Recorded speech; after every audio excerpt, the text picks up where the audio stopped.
Walter, what's that? Hmm? What's that? What is it? This is a 1970 Microfret signature model guitar, which was made for Tommy Cash and the Tomcats. Each member of the band had a custom guitar made by Microfrets that featured a really cute little cat. And they're each made out of 3-ply pickguard material. And there was another signature model guitar, there was a bass, and there was also Tommy's guitar, which was a white Huntington model, which is a little bit fancier. It has sort of Microfret's version of an F-hole, which is like a little swoop. And it also had a black cat and white finish with black binding. And Retrofret actually sold that guitar, I think it's probably 4 or 5 years ago at this point.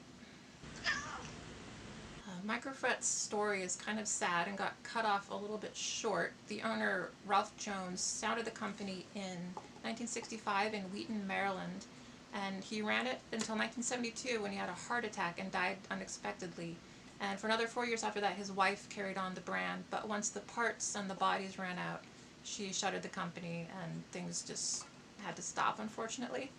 But they're some of the most unique, original, and well-built guitars of the late 60s and early 70s, and I think had they continued building guitars and had he not died, they probably would be just as well known as Fender or Gibson. But at this point, they basically have more of a cult following, and maybe someday they'll catch on with the collectors and the players more.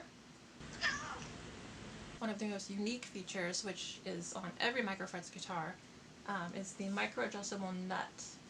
It's actually a lot of tiny metal parts, and there's 2 screws for each saddle, and the saddle can be raised or lowered depending on how you like it for each string, which is actually a pretty amazing feature compared to a bone nut. And you can also move them forward and backwards, so you can change the string length at the nut, which really allows for a lot of micro tuning.